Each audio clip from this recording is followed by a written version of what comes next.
When society collapses, looting and home invasions will become very common. You will have to be your own bodyguard. You will have to be your own police officer. The first thing I need you guys to do is look around the outside of your house. Are there bushes where people can hide and attack you? Do you have boxes outside or tires stacked up where criminals can hide behind before they break into your house, or they can use for cover in, say, a gunfight or something with you? Make sure to cut or remove anything they can use to hide. Then look at getting battery-powered driveway alarms. They're great because they don't need the grid, they don't need to be plugged in. You usually get 2 sensors that you leave outside, and inside the house you have a battery-powered receiver. Actually, all this stuff is battery-powered. But yeah, you get the 2 sensors outside, and you get a sensor on the inside that you usually keep beside your bed, and it'll go off if anyone trips them or comes close. Now, in the early stages of a crisis, the camera that you have, or hopefully have, and the alarm system will still work. So take advantage of that while you can. Early warnings are so important in home defense. They can make a world of difference. I'd rather find out like 5 seconds in advance that someone's coming rather than when I wake up to my door being kicked in at night. I always say this, but replace the 1-inch screws around your door frame and your strike plate with 3-inch screws. It'll make the door much harder to kick in. This is obvious, but you'd be surprised at how many people forget. Make sure your windows are closed and locked. You can get little battery-powered sensors and alarms that go on your window that go off if someone moves it or tries to break in. If you have trouble finding that or anything else that I mentioned in this video, just send me a DM. I might be able to help out.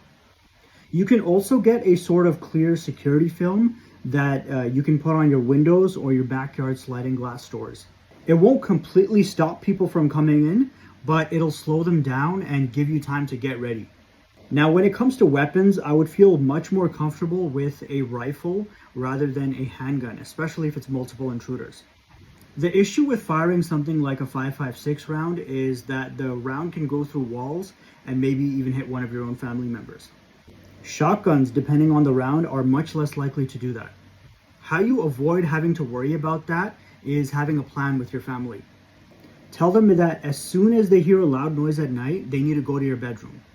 They can get in your closet or something like that, and you can get ready near your door with a weapon. If they're all in your room, then you really don't have to worry about a round going through the walls and hitting a family member or anything like that. You can use your AR-15. Another thing I want to mention, something that other preppers don't talk about, is in the case of an economic crisis. If we look at countries that went through an economic crisis, they still continued to go to work and life had to go on. They couldn't sit at home and just cry. They actually had to go out and get stuff done. People kind of think that if it's a crisis scenario or some sort of collapse scenario, they won't have to go to work. In an economic crisis, you'll probably still have to go to work. So what I'm getting at is that in these places, kidnappings went up like 10 times. So people had to carry a weapon. If you only have one choice, you can't really walk around with your rifle and go to work, even though there's an economic crisis. In that case, if you can only pick one weapon, you'd probably have to go for a handgun. That's your best option. You can conceal carry it. Another thing is body armor. If you have some, I would probably just put it on and then grab my weapon. One thing I like to do is leave my body armor beside my bed with one side of the strap open so I can quickly put it on and close it with one hand and then grab my weapon in case something happens. This is something that you should practice. When you're in bed, how quickly can you get up, put your body armor on, and get your weapon ready? Now, if someone broke in, would I be clearing the house room to room like an officer? No, not unless I had a family member who's in another room and they weren't able to get into my room on time so I can protect them. So in that case, yes, I would probably try to clear the house. Otherwise, the best scenario would be I would be in my bedroom and I'd be waiting for them to come up the stairs so I can deal with them. Of course, not everyone can get a firearm, so your other options are baseball bats, swords, and bear spray.